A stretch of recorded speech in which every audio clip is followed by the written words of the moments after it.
Thank you for inviting me to your webinar and also for the very kind introduction. Yeah, as you can see in my title, I will talk about bioprinting of organ models, and we intend to use these organ models for the replacement of animal experiments. All the research I will present today was, of course, not done by myself, but rather by my co-workers. And as you can imagine, this is still a picture from the Corona times.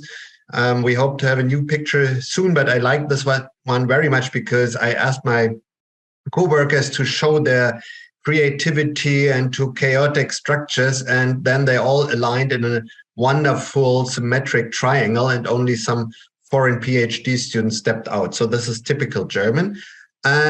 So what I want to go through is I will give you a brief general introduction into bioprinting technologies, and will then more specifically focus on our research. As Katrin already introduced, we do various organ models for infection studies, particularly lung models and liver models, and then we also have projects to produce cancer models. And I will have an extra section on xeno-free methods to do something we call clean bioprinting, which means to produce models for research without any animal components.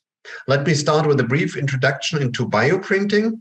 Why do we want to do, or why do we do this very complicated, sophisticated, and expensive experiment?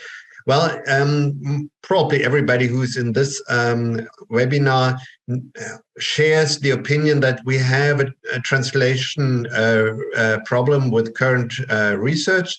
So our current research paradigm says that we test things in 2D cell culture first, then we move on to animal experiments, and then we go to the clinic.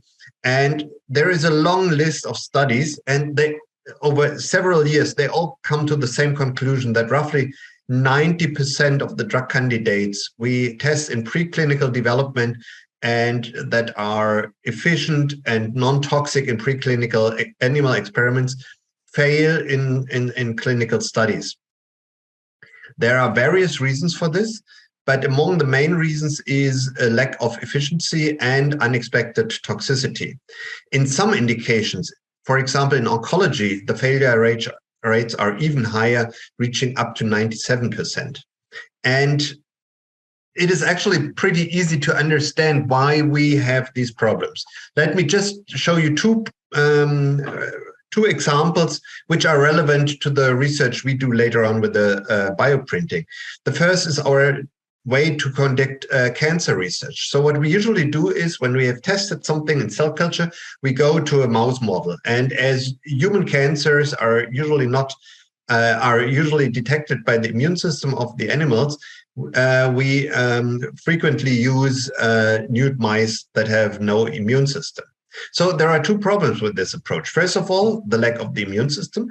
And secondly, the human tumor is embedded in an environment of a mouse.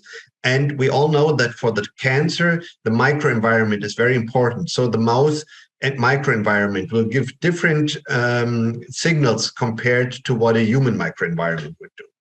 Second example is the COVID research. There was a nice overview over the first 1.5 years of Corona research from the beginning of the crisis until July 21. And in this survey, the authors found that 90% of the animals that were used for Corona research were mice. And most of these mice were wild-type mice. So as we all know, the coronavirus enters human cells by attaching to the ACE2 receptor. And these wild-type mice do not even have a functional ACE2 receptor. So we adapt the viruses to our animals, or later on, that people produced transgenic animals that produce the ACE2 receptor. So then they adapt the mouse model to the human pathogenic virus. But in all cases, there is no big surprise that the causes of disease are very different when we do infection experiments in a human, or the experiments in a mouse compared to what we find in a human. That is why we pursue an alternative way of research, and that is that we produce human 3D models by bioprinting. And so I will start with a short definition. What I understand is bioprinting. Bioprinting is a specific technology from the field of 3D printing. 3D printing is a process to produce three-dimensional objects by successively adding material layer by layer. That is in contrast to what we had before, when we either had subtractive manufacturing.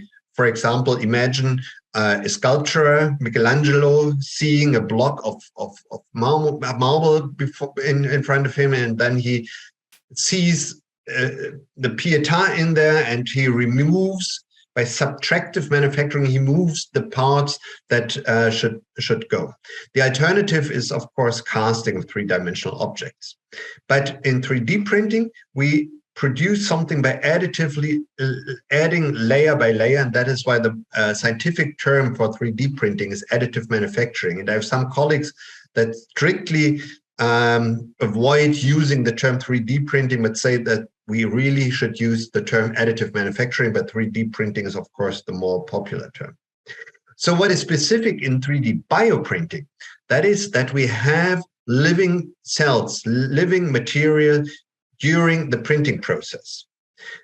There are also strategies to produce a scaffold and then repopulate the scaffold afterwards with cells. But in my understanding, and that is shared by most of the colleagues in the field, bioprinting really involves the living cells during the printing process, and the living cells are embedded in biocompatible material, and this material frequently also contains certain signals such as growth hormones, extracellular matrix components, and other things. So bioprinting, in this understanding, is a method for replacement, so the 1R of our famous 3Rs. Here is a typical workflow in bioprinting. So we always have to start with a computer design of our 3D model.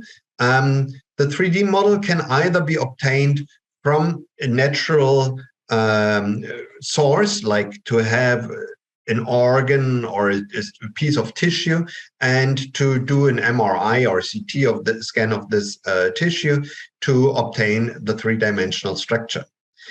We can also design the models by ourselves. In all cases, we use some computer-aided design systems. And then we have two major parts for the hardware. And that is, on one hand, the bioprinter, and I will introduce different bioprinting technologies in a minute. And on the other hand, it's the bioink. The bioink is the biocompatible material that contains the living cells and that is used for the bioprinting process. So let me go through these steps. So the first part, as I said, is the cut design of a three-dimensional object. We all know that these cut programs are widely used to produce ship or cars or whatever you imagine. And then, as I said, we can either have a natural model. So here, for example, this is a trachea from a pig that was decellularized, and then we had a CT scan of this decellularized trachea.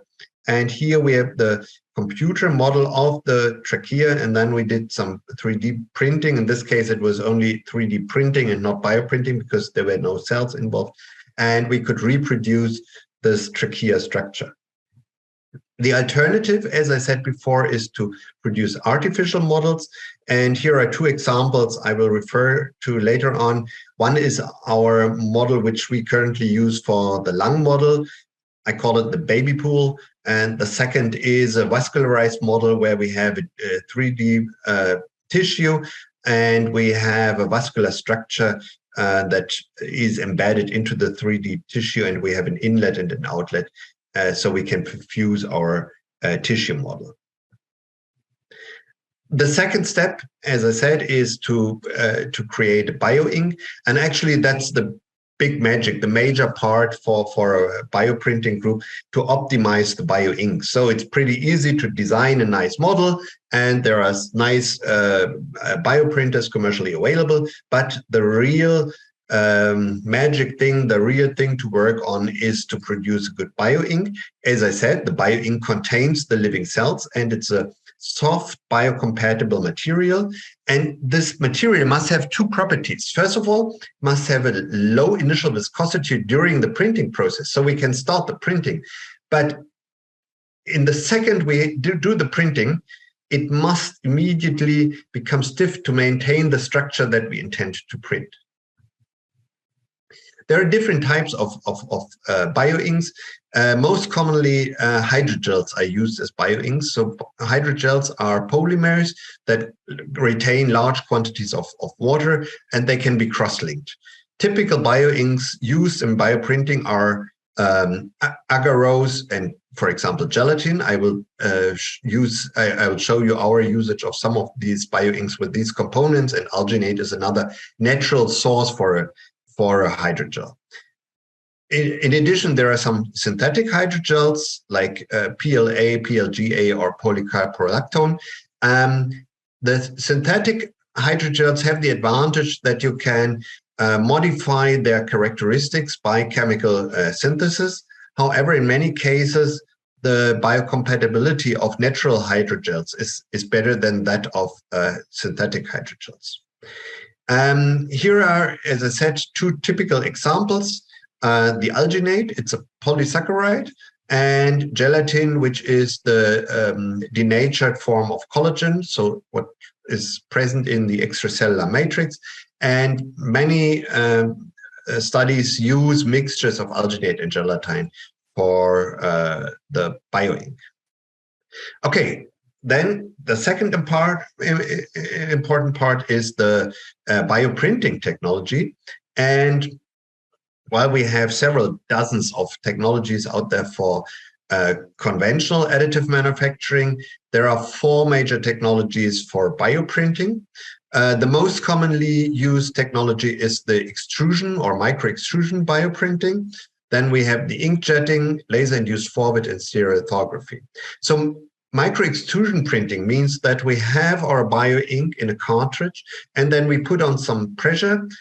In most cases, we use pneumatic extrusion, but we also sometimes use a mechanic microextrusion, and extrude the material through a thin nozzle.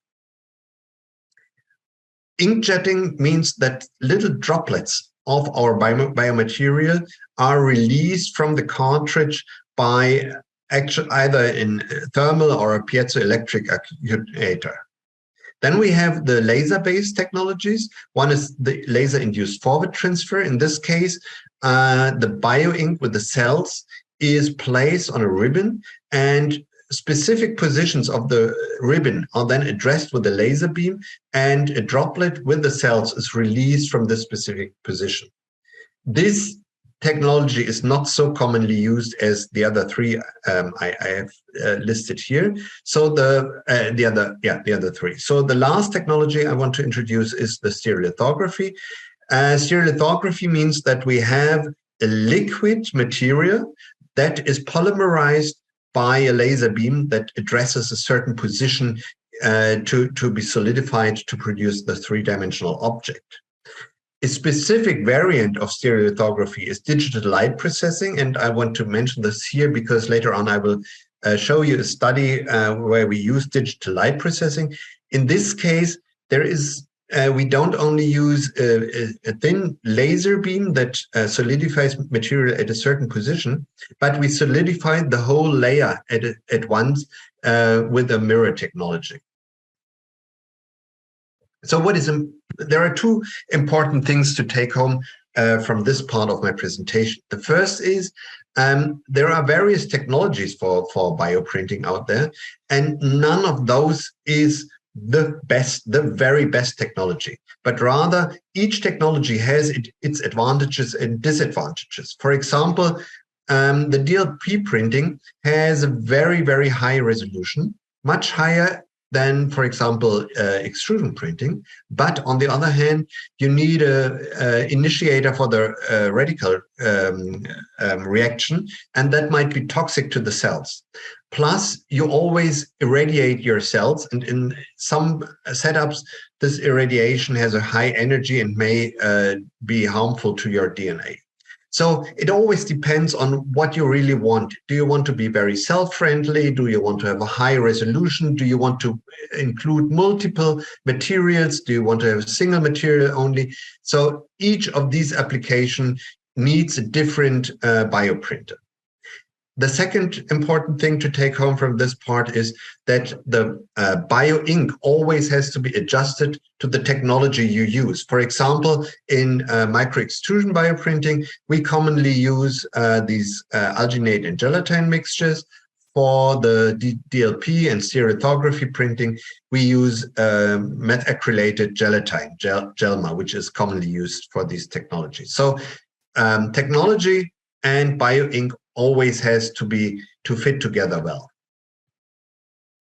So to be not to be too theoretical, I brought two little movies of our bioprinter.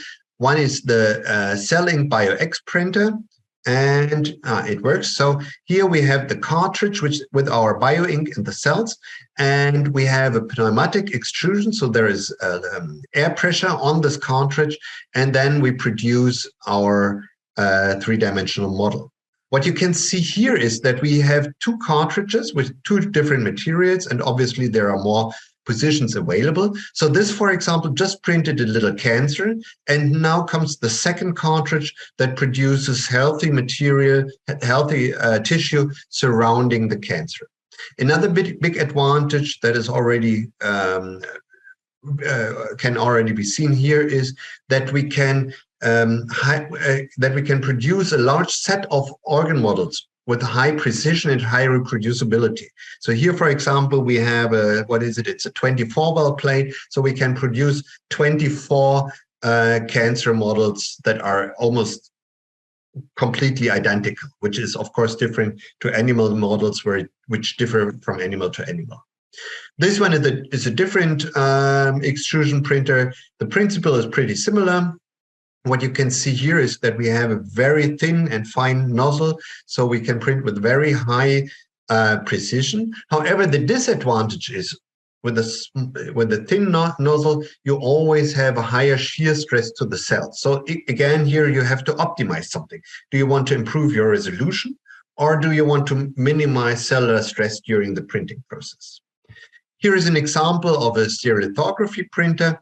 As I said, you have liquid material, and then comes the laser beam, solidifies the material for one layer, then it's washed away. Next layer is produced. Again, here you see the laser beam. The next layer is produced and it's washed away. And this process is repeated over and over again.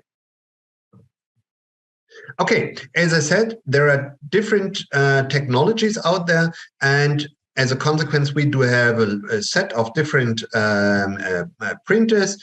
Here, for example, you see a digital light processing printer. These are 3 generations of the cell ink extrusion printers. This is a very sophisticated high-end printer which can accommodate different types of technologies like pneumatic microextrusion, mechanic microextrusion, and also inkjetting. Here you have 2 stereolithography printers. This one is a simple consumer printer, which we basically use for lab courses. And this is my favorite printer because this one prints chocolate. And so here are some of the 3-dimensional objects we produce. Here you see this nice chocolate horse that we printed.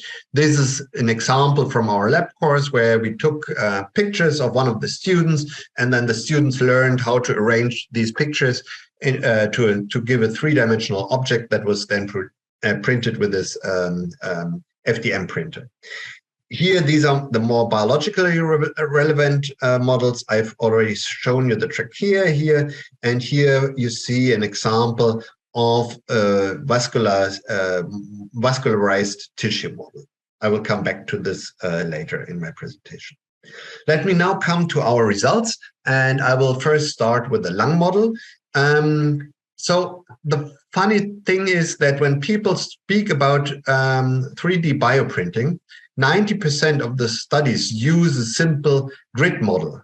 And so did we in the beginning. And this grid model has the advantage that you already produce your cells in a three-dimensional arrangement, and you have all these holes so that all the cells are in close contact to the media, and nutrition and oxygen supply is very good.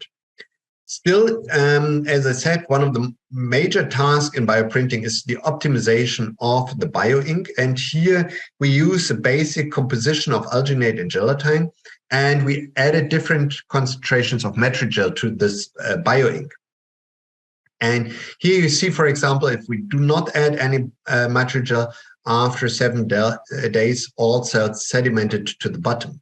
Whereas at 20% matrigel, you have a nice three-dimensional distribution of the cells.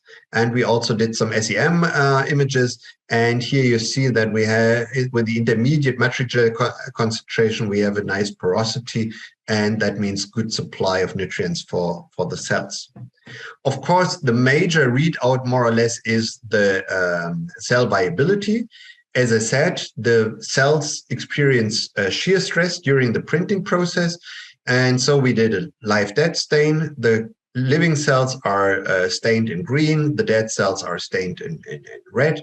And here, again, you see that at intermediate concentrations, you have a good cell viability. At too high concentrations, you have a lot of red dead cells in your model. And this is also reflected here in the metabolic assay. It's an XCT assay where we measure the metabolic activity of our cells. And let's go to day 7. Here we have, again, the 20% matrigel. We have the highest metabolic activity of the cells. Our background actually is that we are infection biologists. So we have a long-term experience with virus research. But as I mentioned in my introduction, we think that the animal models do not reflect well the cause of disease in a human infection. That's why that is our motivation to produce these bioprinted organ models. And so we infected our organ models with influenza virus. And here you see the results from a 2D cell culture. And in our 3D models, the virus also replicated nicely. And at least to our research of the literature, that was the first experiment carried out to do infection studies in a bioprinted organ model. Another interesting aspect was that when we stained the virus proteins, we found the expected even distribution of the infection in 2D culture. But in our 3D model, we find clusters of infection. So some cells become infected and the infection spreads around from these infected cells. And this is more likely to represent the situation in a human lung than the two-dimensional cell culture, which has an even distribution of the infection. Okay, we then developed our lung model further. In the first generation lung model, we only had one cell type, a cell line representing the alveolar epithelial cells. And in the second generation of our lung model, we used 3 different cell types. So we had primary human lung fibroblasts that we mixed with THP1 cells. So this is a monocyte cell line. So this represents at least some type of an immune system. So we had 2 basic layers of fibroblasts and the immune cells, and then we had the top layer with our epithelial endothelial cells. So there's multiple cell type model. And so one interesting observation was that the different cell types improve cell viability. So here we have the time course of our 3 cell type model, including the A549 fibroblast cells and the THP1 cells. And we cultured the model over 35 days. So here we already have a big advantage of the three-dimensional models, which we can culture for a very long time. 2D cultures are usually only good for a few days, and then you can't use them anymore, whereas the three-dimensional culture can be used for more than a month. And we have a very high, even slightly increasing cell viability in our multi-cell type model. In contrast, if we have the A549 cells only or the primary fibroblasts only, we have a steady state or even a decrease in cell viability. So there is a positive effect on each other in the multi-cell type model. Another thing is that we observed some nice morphological things. For example, here you see that in the 3-cell type model, we have a clustering of the A549 cells on top of this model, whereas in the A549 only model, the cells remain spread and distributed. So obviously there is some interaction between the different cell types in the 3D model. And then again, as I said, we are interested in infection biology. So we used our influenza A viruses and we tested infection. So here we have models without alveolar epithelial cells, and we don't observe any infection. And only in the models that have a top layer of the epithelial cells, we find infection of these epithelial cells. We then tested a virus inhibitor, oseltamivir, so that's the common influenza inhibitor, and we found a nice dose-dependent decrease in virus titer by treating with increasing concentrations of the antiviral drug. And we also tested for the expression of interleukin 29 and found that our model produces a rather high level of the interleukin. So there is some type of an immune reaction. And when using the antiviral treatment, we can also suppress not only the virus, but of course also the immune response to the virus. Now we move on to the next generation of lung models. In this case, there are two important points. First of all, we have a fourth layer of endothelial cells. So this is like in the natural lung, where you have on one side the endothelial cells, then you have the fibroblasts, and then you have epithelial layer.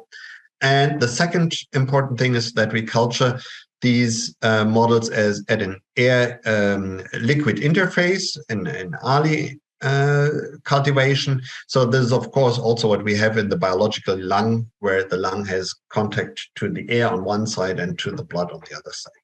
So here we have this Ali cultivation. Actually, for the experiments, we then use the baby pool, which I've shown you before, because this nicely retains the top layer of epithelial cells. So we printed our model. We then seeded the epithelial cells on top in this baby pool, and then transferred it to the air liquid interface, and then carried out our experiments. So here you see that we have our three-dimensional construct with the top layer of the epithelial cells. Here it's A549 cells. And the here on the right, you see the DAPI stain of the nuclei. So first of all, one nice observation was that when you culture our models at an air-liquid interface setup, we observe production of mucus, which is of course good because that is also what happens in the lung. And it is hardly visible, but you can see it in the original figure. We also see production of pan-CK as a marker for the epithelial cell. Initially, we used A549 cells, but since we now move into corona research, these A549 cells are no longer useful as they do not produce the ACE2 receptor. And we then switched to CALO3 cells. So the first nice thing was that they arranged into a very, very thin layer, which also already comes close to the monolayer we have in the biological lung with the epithelial cells. We also see some mucus. Of course, it's less because we have less cells, but it exists. And then we have the ACE2 receptor. And now we already carried out some research in collaboration with a group of Christian Drosten, and they infected our model with coronavirus. And we have some first preliminary results. Unfortunately, they're not ready to be presented, but in the initial results indicate that the coronavirus nicely replicates in the CALO3 cells here in the top layer of our model. Okay, let me now switch to our liver model. And I will here already briefly introduce our efforts to replace animal components in non-animal methodologies. I will come back to this later on again. In our initial lung model, which I showed you, we used matrigel. And everybody who does stem cell research, most of the people who do three-dimensional organ models or organoid research, and also those who do bioprinting, everybody uses matrigel and then claims, oh, I do a replacement experiment for animal experiments. But as some of you may know, matrigel is obtained from a sarcoma that was implanted into a mouse, and then the sarcoma is harvested, and the matrigel is the extracellular matrix that can be obtained from this sarcoma. So to replace the use of matrigel for our next study, the liver model, we used an extracellular matrix from a human donor. And then we used the bioink for the liver model with HEPA or G cells, which are the best cells, immortalized cells. So it's the best cell line for liver experiments. This probably looks pretty familiar to you. We first optimized our bioink again. We optimized the addition of human extracellular matrix, the three-dimensional distribution of the cells, the cell viability, and the metabolic activity, and then had our optimal conditions, which contain 0.5 to 1 milligram of human ECM in the bioink. For the liver, the nice thing is that you can measure different markers. For example, we measure albumin secretion or cytochrome P450 3A4 expression, and we find our models to express these markers at high levels. And then again, we also did some infection and also some transduction studies. As you may know, there are intensive efforts to use viral vectors for gene transfer in gene therapeutic applications. And the most promising vector here is an adeno-associated virus.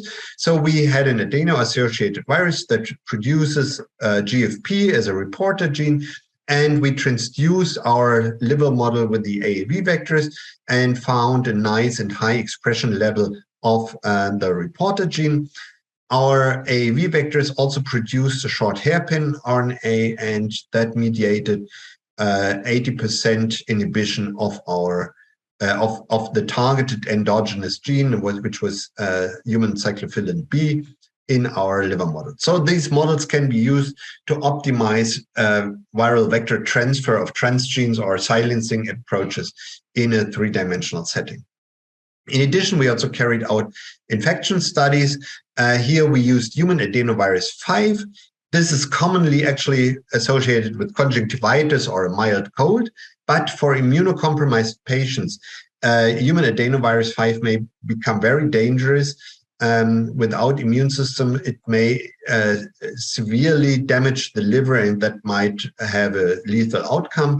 So we carried out some infection studies in our bioprinted liver model, and we found that the adenovirus nicely replicates in the liver model, so we can use the liver model to further develop antiviral strategies for human adenovirus. Here in these experiments I've shown you here, we also used this grid structure, but then we improved the structure. And as I said in the introduction, each technology has its advantages and disadvantages. And here we use the digital light processing bioprinter, and we use methacrylated gelatin as a bioink. And here you can see the natural structure of a hepatic lobule. It's a hexagonal structure. And with this high-resolution bioprinter, we can reproduce these hexagons. Here is a microscopic view and a macroscopic view. We can reproduce these hepatic structures at high resolution. What we currently do is that we include different cell types into our liver model as well. Let me now switch to our cancer model. As I mentioned in the introduction, cancer is a topic with a particularly low translatability between preclinical research and clinical trials. I mentioned the number of approximately 97% of all candidates that fail in oncology. And this is, for example, in parts at least, due to the artificial murine microenvironment in which human tumors are tested. So what we do is that we print a human tumor that is surrounded by human cells as the healthy tissue. What we started with was a neuroblastoma model, and these neuroblastoma form metastasis, and we tested metastasis in the kidney. In initial experiments to optimize the model, we used HEK293 cells, but for the final experiments, we also used primary kidney fibroblasts. So here you see our model, which you can call an egg model or something. In the center, you have the tumor, and the surrounding part is the kidney part. And here we even have a 48 well plate, and you see that these models are highly reproducible, so you can test a lot of substances in this cancer model. We tested panobinostat, which is a therapeutic for neuroblastoma. And here you see a live dead stain. In the center, you have the neuroblastoma cells. And on the outer part, you have the kidney cells, the HEK293 cells. And you see that with increasing concentration of panobinostat, the tumor cells in the center are killed, and you have the red fluorescent of dead cells, while the outer part of the kidney cells remain unaffected, so they still have the green fluorescence indicating living cells. We also tested the mode of action of panobinostat. Panobinostat induces apoptosis, so we measured cleaved caspase-3 as a typical marker of apoptosis. And what you can see here, that the central part of our neuroblastoma cells, we have the central part of neuroblastoma cells, and with increasing concentrations of panobinostat, we have an increasing signal of cleaved caspase-3, which means our apoptosis marker, while we have virtually no apoptosis on the outer part. So here is a quantitative evaluation, and we have a substantially and significant higher intensity of apoptosis for the cancer cells as compared to the healthy cells.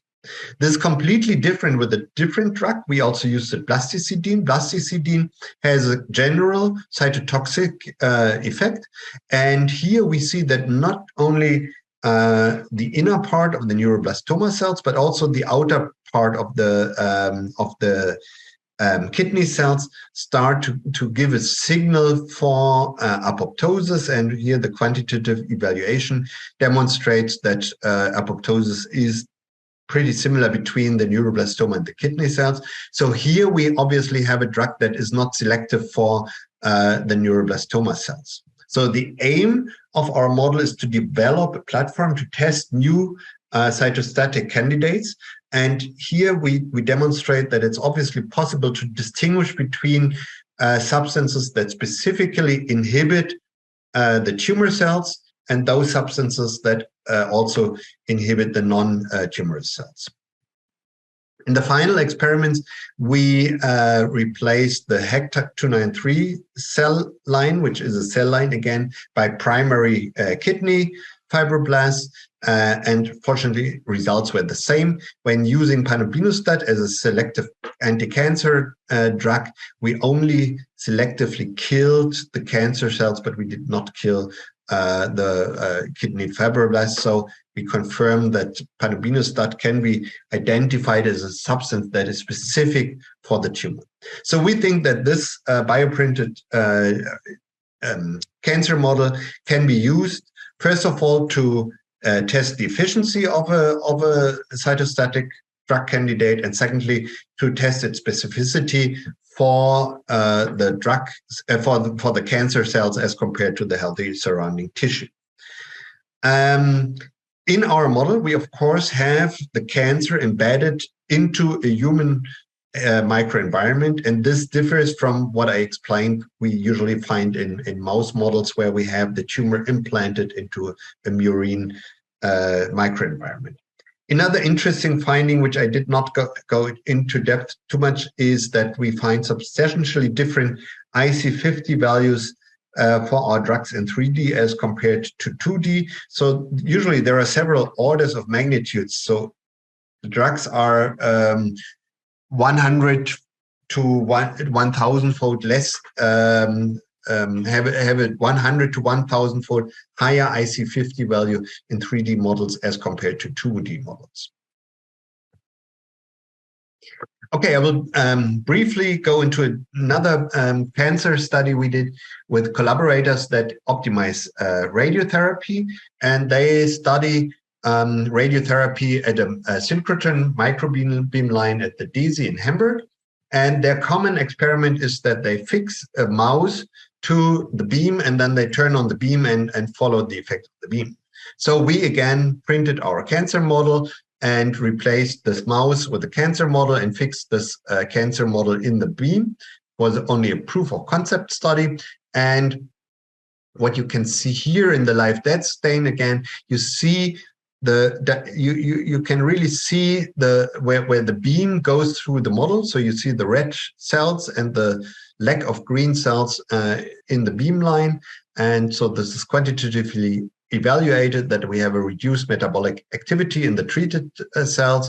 And what we also find is induction of gamma H2AX, which is a marker for a repair enzyme that is expressed to repair double-strand breaks that are induced by the radiation. So this is only a pilot study. What we currently do is that we include our printed cancer models into a mouse or into a human lung phantom that reflects the material properties of a human lung. And then we have the cancer in this phantom and want to place this into the microbeam to study the effects of the microbeam on our three-dimensional tumor. Okay, another important point and strength of bioprinting is the high resolution. In biological tissues, of course, we have a vascular system that supplies the cells with blood, with nutrients, with oxygen. And this we can reproduce with our bioprinting approach. Here I show you several models. You have seen this before, and here are two more models where we have a vascular structure in our 3D printed tissue model. So this is a paper which came out only last week, and thank you for the funding. Katrin also already introduced that she could help us with some financial support from her governmental organization. And so we could buy this Lumen X stereolithography printer or DLP printer from this funding. And we produced a vascularized tissue model, which we then connected to a peristaltic pump. So we had a perfusion of our tissue model. So here you see the three-dimensional model, which was designed by the CUT program. We have an inlet and an outlet, and here we have the channel, the tubing that goes through our 3D model. Here you see the model, and here it is connected to the peristaltic pump. We have a reservoir, and we started with a blue ink to see whether the model is perfused. And here you see that with increasing time, we have a nice perfusion of the model with our blue ink. When we then, of course, used common cell media and found that the cell viability increases significantly in the perfused model as compared to the static cultivation of the same model.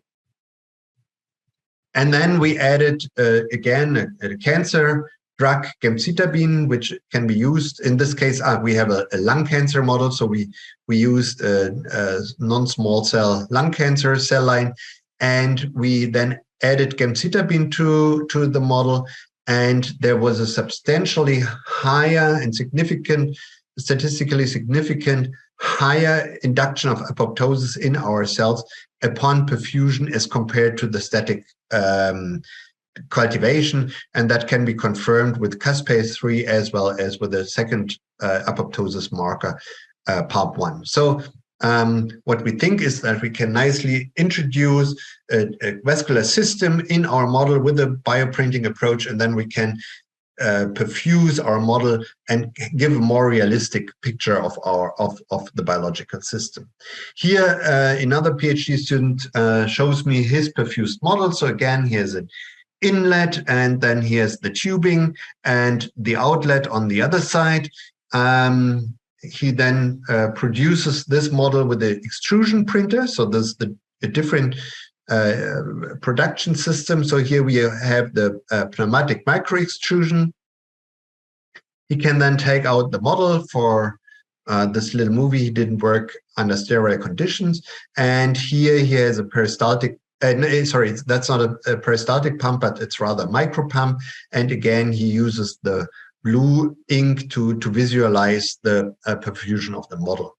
So here you see the model with the vascular structure, and you can introduce the colored liquid and you see that it flows through the model. He casts this into agar, and he has these little micropumps that continuously perfuse the model over days and weeks. And here the center part, this blue part in the center, I should mention, that is where we place a tumor spheroid. So we have the healthy tissue, we have the vascular system with an inlet and an outlet that is perfused with this micropump, and we have a tumor spheroid in the center. And this is where we can now test our cytostatic drug candidates. Oh, for the last few minutes, I'm already close to the end, but give me a few more minutes to introduce our concept of clean bioprinting. As I've already mentioned throughout my presentation, is that we usually talk about, oh, we have an alternative method, we have a new approach methodology, we produce a three-dimensional human organoid, organ model, whatever it is. But in fact, actually, we use a lot of animal components. Most of us culture the cells in FBS media. I already mentioned that many people use Matrigel or Kurreck, that's their brand names, at least some kind of extracellular matrix that is obtained from mice. And we also use gelatin in our models that was obtained from rats or pigs. So I already mentioned Matrigel. I found when I screened the literature last year, I found more than 13,000 studies in the PubMed with the entry with the search term Matrigel, because it's widely used. It's used for all types of 3D cell culture. It's used for spheroid cultures. It's used for all types of stem cell culture. It's used for animal studies. Second big part is, of course, the use of fetal calf serum, and probably all of you know this long discussion on the harvesting of FBS from fetuses of slaughtered cows. And here we suggest alternatives, either human platelet lysate, or even better is a chemical defined synthetic media For matrigel, we can either use human ECM, which is not easily available, or plant material or other non-animal material or synthetic material. And I will give you an example that's not yet published. It's an ongoing project where we try to produce a completely xeno-free bioprinted model. It's supposed to be a liver model, so we use HUH7 cells.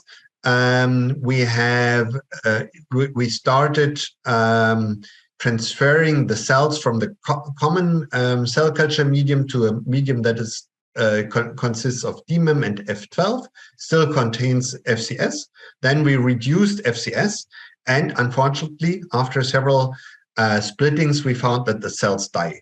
So this is already an important message, that if you culture cells under FCS-free conditions for 3 or 4 passages, usually they are still viable and behave nicely. But this is because you have remaining FCS in the cells, even if you culture without FCS. So you have to culture them for a long term, like at least 5 passages, and then you will see that they die, or you have them successfully adapted. And so then my PhD student added several growth factors to the medium, and then he found that they still have a high viability even after a longer period of cultivations. So we had the cells cultured under chemically defined conditions. The next point is that when you passage your cells, you usually use trypsin to detach the cells from the cell culture plate or from the cell culture bottle. And the trypsin commonly is porcine derived, so we use the xeno-free trypsin, and we found that it's very easy to replace. So he determined detaching efficiency and cell viability, and actually there was no difference between the porcine-derived trypsin and the xeno-free trypsin, so obviously it's easy to replace this one. The next is the storage, freezing of the cells. The standard medium is to use 90% FCS and DMSO. This is the standard media for cell freezing. So my PhD student, he tested various compositions and found that in the end, a composition containing PVP has a very high survival rate of the cells after defreezing them again and taking them back into culture. They have nice microscopic properties, and he has a good cell viability. So this is a xeno-free media for cultivation. And finally, we optimized our bioink. We have a collaboration with Johannes Hacketal from Human Touch, and we used placenta in our bioink instead of matrigel. And Ahmed designed a xeno-free bioink, and first of all, he demonstrated nice printability. So here he has printed some of these grid structures, so it's nicely printable. And he also measured the cell viability and metabolic activity and found good metabolic activity in the XCT assay and a high cell viability in these xeno-free bioprinted constructs. So we propose to call these bioprinting approaches without animal components clean bioprinting, which is an analogy to clean meat. And we think that this not only contributes to animal welfare, but also to a human model that only consists of human components, and we don't want to place our human cells into animal microenvironment again. Okay, let me finish by an announcement. Katrin already mentioned that she was so kind to give us some money, which actually is extra work for us, but we are happy to do this work. And in case there are master student, PhD students, or early postdocs from Berlin or around, we're happy to announce a workshop on xeno-free cell culture and bioprinting in early June. And so you can register here in May. What will we have? We'll have a lecture series on different talks on this topic, but we'll also have a hands-on lab course. So this is why we unfortunately only have 10 places in the course. So we will teach you how to adapt cell lines to animal-free conditions, how to do the cell splitting under xeno-free conditions, xeno-free cryopreservation. You saw some examples in my presentation. And we'll also do some bioprinting with xeno-free materials. So if you're around in Berlin, please register, and will be happy to teach you these topics. Okay, with this, I want to summarize. I hope that I convinced you that bioprinting is a very powerful technology to generate objects with a high spatial resolution, and we can produce organ models that we can then use as an alternative to animal testing. We have generated lung models, and I took you through our story of producing different generations of lung models. The most advanced lung models consist of 4 cell types: epithelial cells, endothelial cells, and fibroblasts with macrophage-like cells in between. And we culture them under air-liquid interface conditions, and these models can be used for infection studies. We've also used a liver model, which can be used for cancer studies, and we also currently carry out some toxicity studies. And then I demonstrated to you our cancer models, which we think can be used to differentiate new candidates of anti-cancer drugs with respect to their efficiency and their specificity for the cancer cell as compared to the healthy environment. And the bioprinting also allows to include vascular structure. That is a big advantage compared to other 3D cultivation methods like organoids or spheroids. And finally, I wanted to make you aware of the use of many animal components in our NAMs, and that we should follow routes to replace them. And with this, I want to thank my co-workers again and all our collaborators, and of course also the funding agencies that helped us to carry out our research. And with this, I am thankful for your attention.